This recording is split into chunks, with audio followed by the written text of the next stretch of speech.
మనము ఏ పని చేసినా కూడా మనని వెనకాల ఉండి మోటివేట్ చేసే పర్సన్ ఒకళ్ళున్నా కూడా మనము లైఫ్లో చాలా సక్సెస్ అయినంత ఫీలింగ్ అయితే వస్తుంటుంది కదా. నాకైతే నన్ను బిఫోర్ మ్యారేజ్ అయితే నా మమ్మీ చాలా మోటివేట్ చేసేది.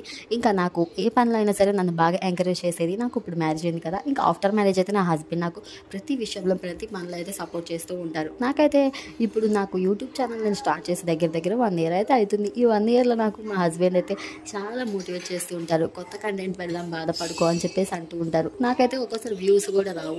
ఇంకా ఇద్దరు చిన్నపిల్లలను చూసుకుంటూ నాకు నేను ఎడిటింగ్ చేసుకుంటూ వీడియోస్ అప్లోడ్ చేసుకుంటూ ఉంటాను కదా. ఇంకా అయినా అనుకోవచ్చు కొందరు, ఇవన్నీ ఎందుకు, ఇంట్లో ఉండొచ్చు కదా, పిల్లలను చూసుకుంటూ అంట్లు తోముకుంటూ ఉండొచ్చు కదా అనుకునే వాళ్ళు కూడా ఉంటారు. కానీ నాకు కూడా ఉంటుంది కదా, నా హస్బెండ్కి పాలలో నీళ్ళు తోడున్నట్టు నాకు కూడా ఉంటుంది కదా. నాకే కాదు, చాలామంది ఆడవాళ్ళకు ఉంటుంది ఇలానే. అలా ఉండి యూట్యూబ్ ఛానల్ స్టార్ట్ చేసి లక్షల్లో సబ్స్క్రైబర్స్ పొందిన వాళ్ళు కూడా చాలామంది ఉన్నారు. మీకు కావాలనుకుంటే ఎగ్జాంపుల్ చూసుకోవచ్చు. ఇంకా నేను చెప్పేదేముంది, మీకు ఆల్రెడీ తెలిసే ఉంటుంది కదా. ఇంకా ఒక ప్లాట్ఫామ్కి వచ్చామంటే మనం చాలా స్ట్రగుల్స్ని అయితే ఫేస్ చేయాలి. నేనైతే ఈ 1 yearలో చాలానే ఫేస్ చేశాను. నా వెనకాల మాట్లాడుకునే వాళ్ళు చాలామంది ఉన్నారు. బట్ నేను వాళ్ళని పట్టించుకొని ఇంకా ముందుకు వెళ్తూనే ఉంటాను, బెస్ట్ కంటెంట్ ఇస్తూనే ఉంటాను.